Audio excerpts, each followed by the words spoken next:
Commentary number 3. Wow, sorry, it slipped out of my hand. So we've only covered the first 3 minutes of the film. This 13-year-old is still sleeping. Could you hand me that panel? We're still in his dream.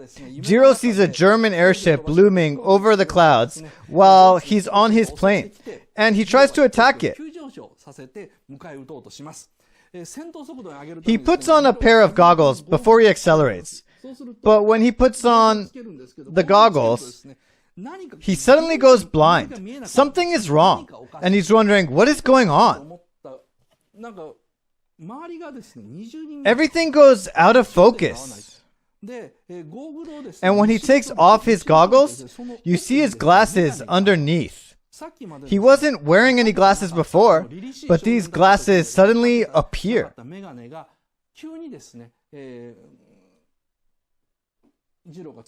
Like this. Jiro suddenly goes back to his younger self and realizes the bomb's falling from overhead, and then his plane plummets downwards.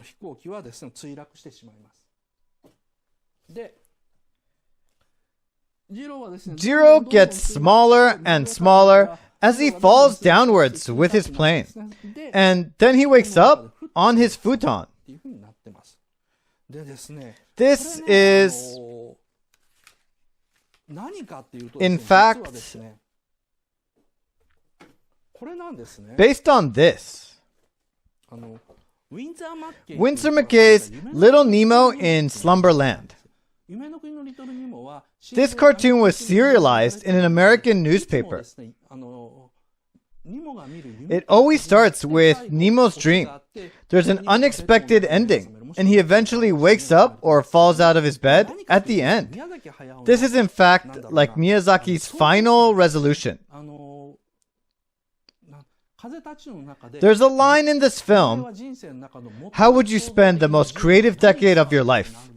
When Miyazaki was in his 30s and 40s, which was the most creative period in his life, around the same age as Jiro when he was making his Zero fighter plane, he was trying to make an animation based on Little Nemo in Slumberland with Takahata in the US. But it didn't work out. All of Miyazaki's ideas were rejected, and Takahata was eventually fired. They were devastated when they came back to Japan, having lost all hope of ever making any animations again. They felt like they had wasted all their energy, skills, and passion for 2 years at the prime of their careers. So, a boy climbs up along the tiles of the roof and steps into his handmade plane, flies, confronts this gigantic metal airship, but ends up crashing. He has even forgotten that he normally wears glasses. He can't see anything, and so he crashes. That's when he wakes up. This is exactly the same structure as a Little Nemo episode. This was what Miyazaki wanted to make at the height of his career. That's why he included this sequence in the first scene of The Wind Rises. This is the culmination of his creative work. He knows that this is his last film, and he inserts this sequence from Little Nemo right at the opening and says, "See, this is what I always wanted to do, and I was right." That's where the story starts. I mean, I think he's a bit too tenacious.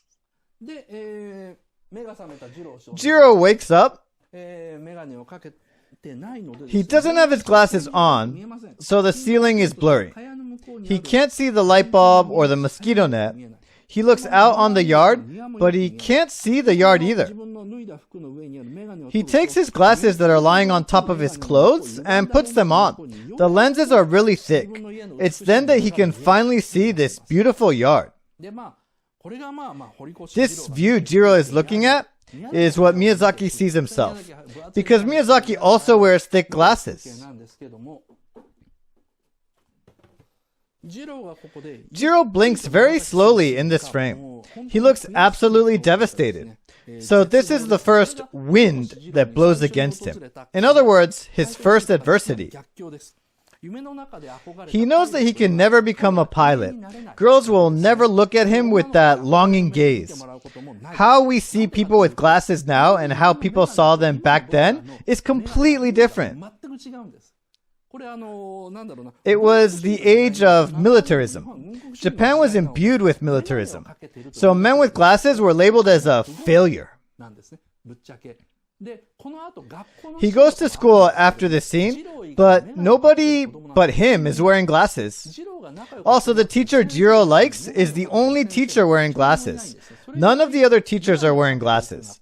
So back then, a person wearing glasses was considered a loser. But nothing has really changed since then. Today, when Miyazaki talks about Takahata, he says, Takahata was very popular with the girls. Whereas Takahata says, Miyazaki was never popular. Look at him. He sounds so delighted when he says that. This is actually true. So Miyazaki understands Jiro's feelings. No matter how much he loves planes, he can never become a pilot. That's because he was born with poor eyesight. This makes him despair. That's what we see in this frame.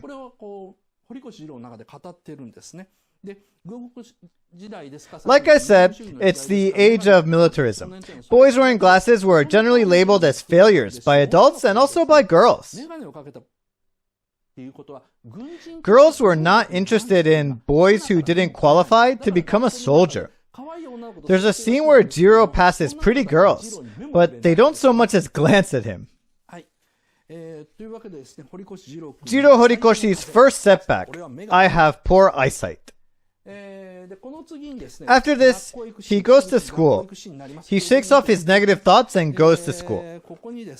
You see here a light railway. A light railway has a very simple structure. The Mame train, literally meaning bean train, is running on the track. This is a simple train, a lot more simple than Thomas from Thomas and Friends. And as time moves on, the trains in this film evolve. The passage of time or changes in society are often expressed through vehicles in this film. In the beginning, Miyazaki shows this simple train that was running near his childhood home in 1916. Later, he gets on a train to go to Tokyo University. The big earthquake hits Tokyo, and then he goes to Germany. As the trains evolve, you can see how the world continues to develop, and how Japan is being left behind. You can see that everyone crossing the railroad track, except for the students, look like they're still in the Edo era. This was an interesting time when traditional culture and modern culture coexisted. After Jiro crosses the railroad track, please look at the top image. He crosses a bridge, and on his right side, you see a brick building and a wooden building. This is the dorm of those girls from the spinning mill in his dream. The girls were probably sold to this factory after graduating from elementary school, so they're the same age as Jiro. When you look at the handrails of this bridge, you'll notice that it's the same bridge that we saw in Jiro's dream. See the picture at the bottom?